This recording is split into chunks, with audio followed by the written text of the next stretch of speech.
untuk membahas, yakni Mahacatari Sakasuta, diambil dari Majjhima Nikaya 117.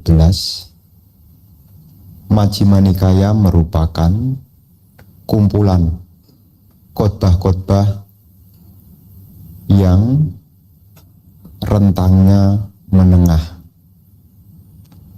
Di dalam Mahacatari Sakasuta ini berkaitan dengan praktek samadhi, dan saya pikir ini adalah topik yang bagus untuk kita bahas sebagai bagian dari dukungan di dalam kita berlatih samadhi. Apa yang menjadi latar belakang dari khotbah ini? Ketika Sang Buddha sedang berada di Wihara Jetavana, Taman Anathapindika, di sana Sang Buddha memanggil para biku, dan para biku pun juga menjawab, "Para biku, aku akan mengajarkan sama samadhi, konsentrasi benar, yang mulia, yang memiliki penunjang dan perlengkapan. Dengarkanlah dan perhatikanlah dengan baik. Aku akan berbicara." Sama samadhi di sini adalah konsentrasi yang benar, yang dipraktekkan oleh para Arya.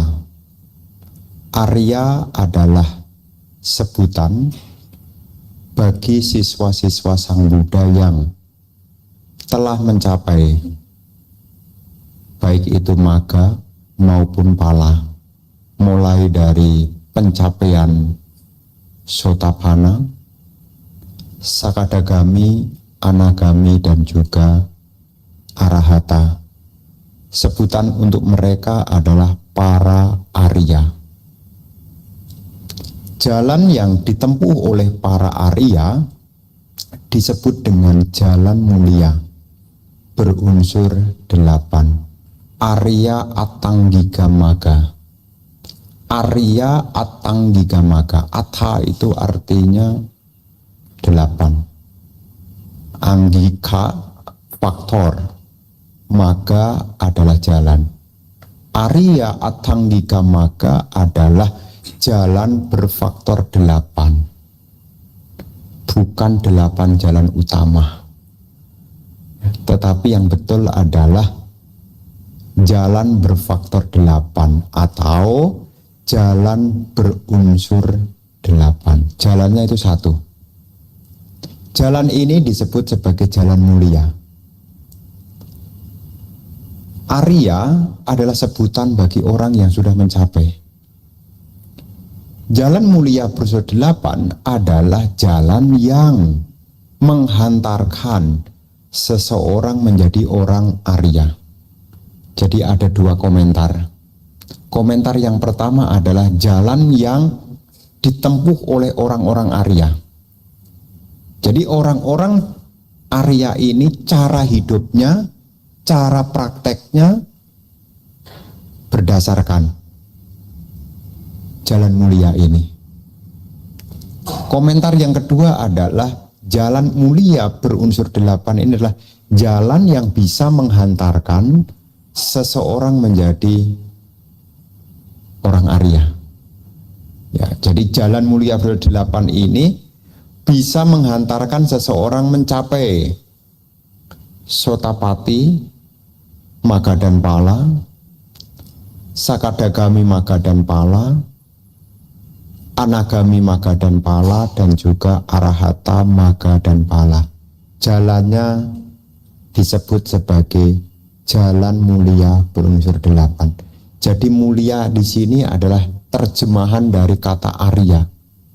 Ya, Arya itu selain mengacu kepada siswa-siswa Arya juga bisa mengacu kepada orang suci. Jadi jalan mulia berdelapan ini disebut juga sebagai jalan yang dilalui oleh orang suci atau jalan yang menuju pada kesucian. Kesucian itu mengacu kepada apa? Padamnya loba dosa moha. Letaknya di mana? Padamnya loba dosa moha itu letaknya di mana? Letaknya ada di dalam kondisi batin. Ya kalau kita mengacu kepada tubuh jasmani ya tidak ada yang suci. Tubuh ini ya kotor. Tapi di balik tubuh yang kotor ini, kalau orang itu mau berlatih, orang itu bisa menjadi orang suci. Sebutannya adalah padamnya loba dosa moha. Tidak ada keserakahan, tidak ada kebencian, dan tidak ada kebodohan batin. Ini yang disebut sebagai orang suci. Ya, orang suci. Di sini Sang Buddha menyampaikan kepada para biku untuk mengembangkan konsentrasi yang benar, yang memiliki penunjang dan perlengkapan.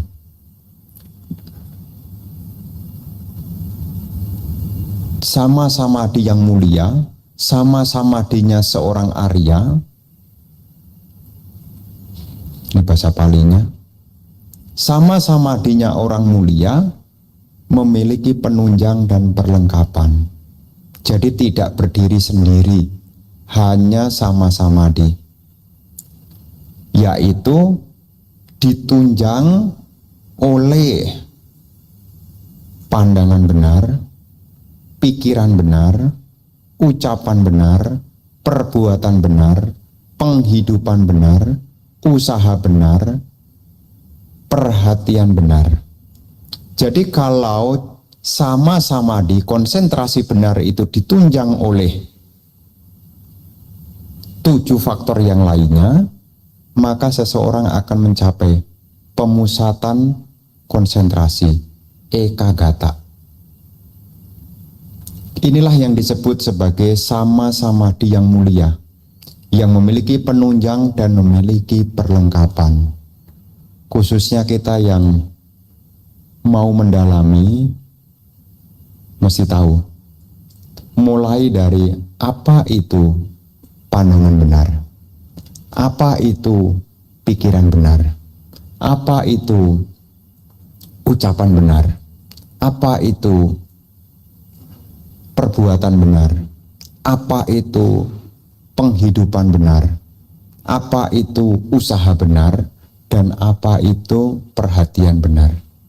Maka di dalam makalah yang dibuat ini saya bilang bersambung. Soalnya panjang, ya panjang. Karena nanti kalau dijabarkan satu-satu, itu sampai nanti sore jam 5 itu belum habis. Maka saya bilang bersambung. Jadi seseorang bisa konsentrasi dengan baik. Konsentrasinya jadi menjadi konsentrasi yang mulia kalau seseorang itu didukung, ditunjang oleh 7 faktor yang lainnya. Kapan hari ada yang bertanya, waktu meditasi kan ada yang bertanya, apakah samadhi, apakah sama samadhi itu mesti mencapai jana? Kalau ditunjang oleh 7 faktor ini sudah pasti. Sudah pasti. Kenapa? Kalau ia bermeditasi ditunjang oleh 7 faktor ini, pandangan benar, pikiran benar, ucapan benar, perbuatan benar, penghidupan benar, usaha benar, perhatian benar, maka yang namanya loba dosa moha ini dengan sendirinya dia akan meredam. Redamnya loba dosa moha ini itu bisa disebut sebagai jana. Kok bisa begitu, Bate? Ya iya. Kan 5 perintang batin Ini kan sebetulnya kan manifestasi dari loba dosa moha. Kama canda, nafsu kesenangan, ini sama dengan loba. Biya pada, niat jahat, itu sama dengan dosa. Males, ngantuan, gelisah, khawatir, ragu-ragu. Ini kan sebetulnya manifestasi dari moha. Maka ketika seseorang itu mengarahkan perhatiannya pada satu objek, ditunjang oleh 7 faktor ini, maka dengan otomatis akan mencapai jana. Nah, kemarin kan yang bertanya kan, saya sudah meditasi kok belum mencapai jana. Mungkin pandangan kita belum benar. Mungkin pikiran kita juga belum benar. Mungkin ucapan kita juga masih ngaco-ngaco.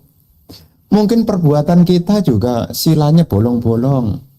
Mungkin penghidupannya juga masih belang-belang. Mungkin usahanya belum maksimal, termasuk perhatiannya juga belum berkelanjutan. Jadi kalau timbul pertanyaan, Bante, saya sudah rajin meditasi kok belum mencapai jana, tinggal koreksi. Apakah 7 faktor penunjangnya ini sudah ada atau belum? Itulah yang dibahas di sini.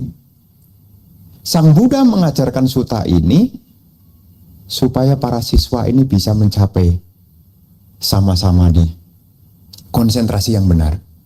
Memang ada konsentrasi yang salah, Bante? Ada. Kapan itu konsentrasi yang salah? Waktu ibu bapak nonton drama Korea. Itu konsentrasi juga, ada perhatian secara terus-menerus. Bahkan sampai tengah malam pun masih Anda tergiur, faktor-faktornya ada. Piti juga ada. Suka juga ada. Sudah ada di sana. Pikiran Anda juga citta saeka gata terpusat. Meskipun ada bajai lewat, Anda tetap. Meskipun hujan turun, Anda tetap tidak terganggu. Tetapi itu sebutannya adalah bukan konsentrasi yang benar. Kapan hari ada umat, Bante, kalau saya main game, ini kan juga melatih konsentrasi toh, Bante. Wong ini kan main game.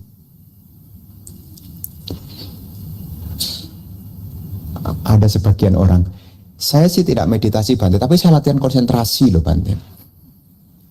Konsentrasinya bagaimana? Memusatkan perhatian pada permainan game.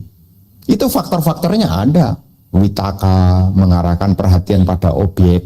Wicara, terus-menerus. Piti, sudah pasti. Suka, besok kan diulangi lagi. Ya. Dan akhirnya manunggal dengan objeknya. Tetapi itu bukan samadhi.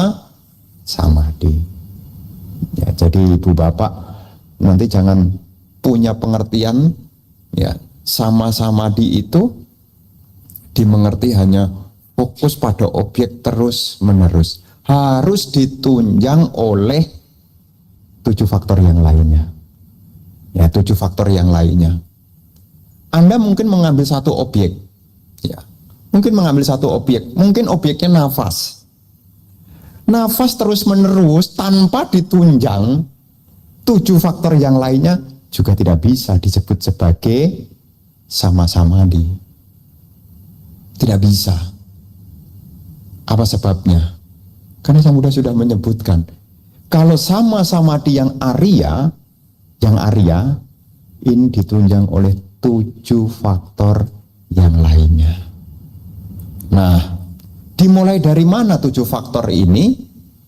Dimulai dari yang pertama, pandangan benar. Disebut di sini Pubanggama hoti, samadhiti pubanggama hoti. Kenapa dikatakan pubanggama hoti? Yang terdepan. Puba itu artinya yang awal. Jadi yang paling awal.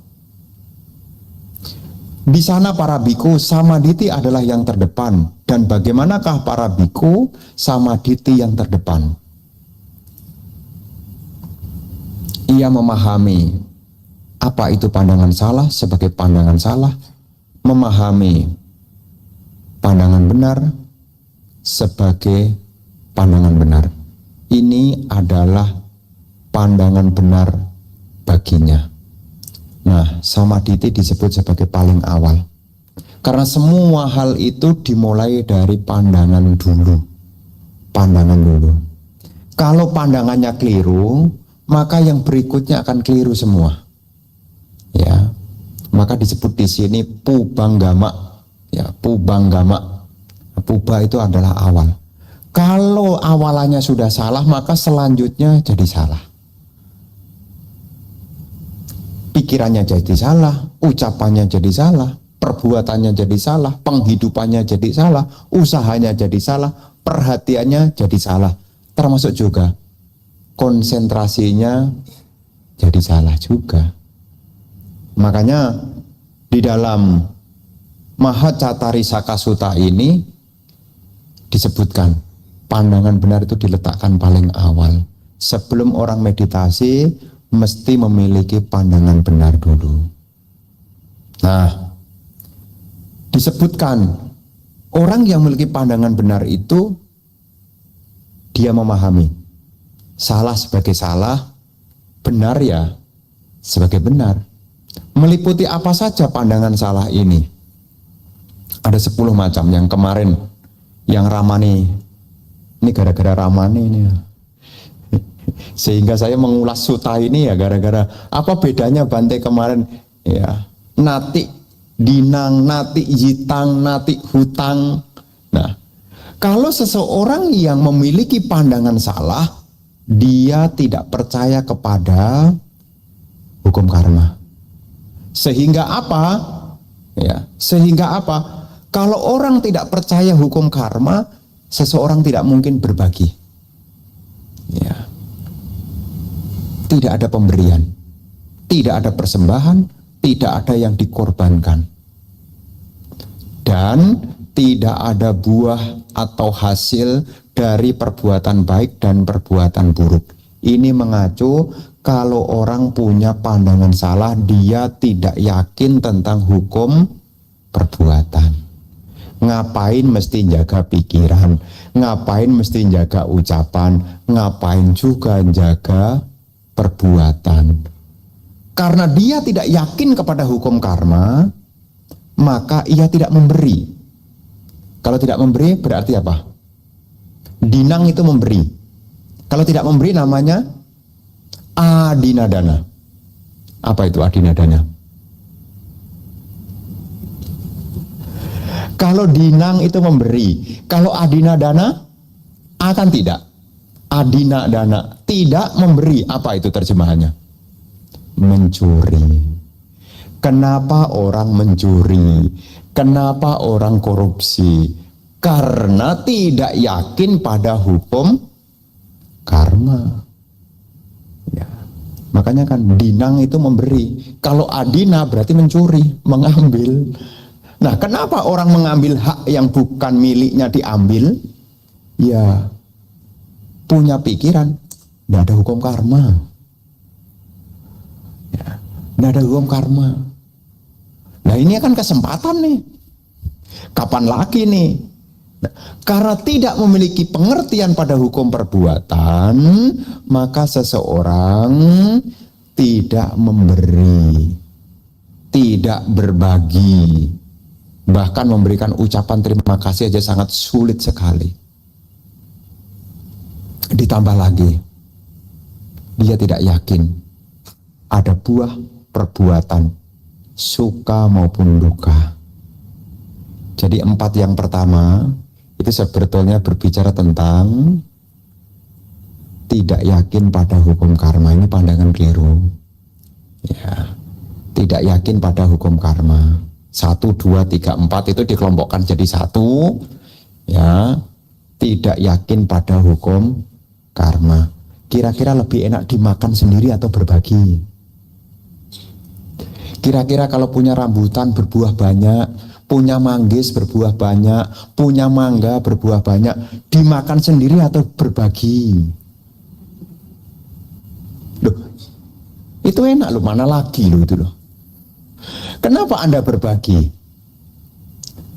karena Anda punya pengertian.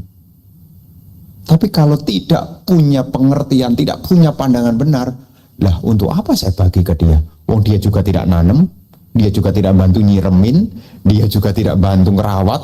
Lu ngapain saya bagi-bagi? Jadi untuk praktek kebaikan itu sulit sekali kalau seseorang itu memiliki pandangan keliru, pandangan salah. Ya.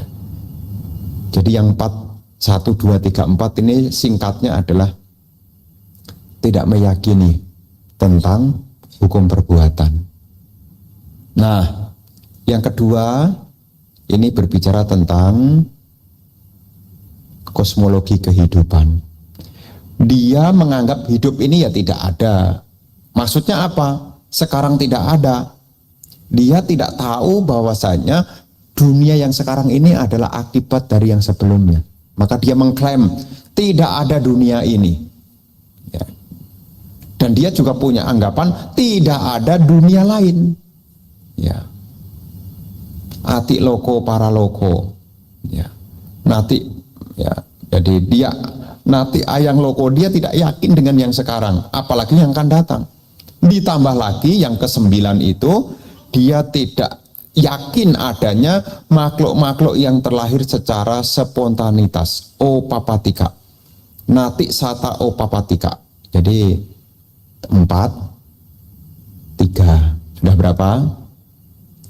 7. Jadi dia tidak memiliki pemahaman tentang kosmologi kehidupan, baik kehidupan sekarang maupun yang akan datang. Bahkan menganggap kalau sudah meninggal ya selesai. Kita cerita, oh nanti kalau orang itu baik, nanti dia meninggal lahir di surga. Dia punya klaim, wong yang meninggal engkong aja tidak pernah laporan. No? Jadi jenisnya orang yang materialisme ini, ya, dia kalau tidak melihat langsung dia tidak percaya. Materialisme, sebutannya materialisme. Dia tidak yakin adanya kehidupan yang akan datang, bahkan makhluk-makhluk dewa, makhluk-makhluk yang peta, ia tidak yakin.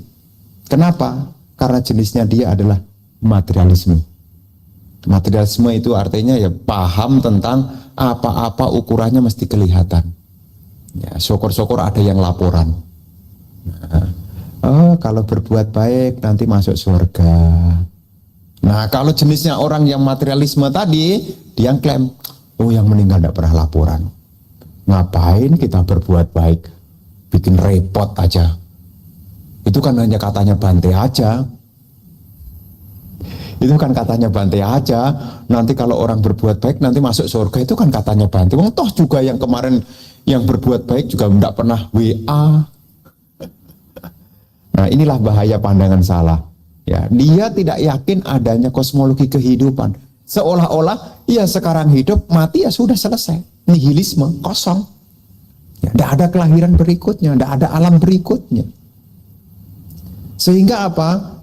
Ya dia hidupnya suka-suka. Tidak ada dampaknya juga untuk yang akan datang. Inilah bahaya dari pandangan salah. Nah, kemudian di sini dilanjutkan. Nati mata nati pita. Tidak ada ibu, tidak ada ayah. Mata itu ibu. Nah, tidak ada ibu, tidak ada ayah. Maksudnya apa? Dia tidak punya balas budi. Ya, jadi tidak menganggap keberadaan ibu dan ayahnya sebagai orang yang berjasa. Inilah bahaya pandangan salah. Ya. Kalau seseorang punya pandangan salah, dia tidak ada niat untuk balas jasa. Tidak ada katanya kata wedi. Tidak ada ungkapan terima kasih atas apa yang orang lain telah berikan. Ini bahaya pandangan salah. Dan yang ke-10, dia tidak percaya. Dia punya mengklaim tidak ada petapa atau brahmana di dunia ini yang telah mencapai dan mempraktekkan dengan benar, yang telah mewujudkan dunia ini dan dunia lain dengan pengetahuan langsung.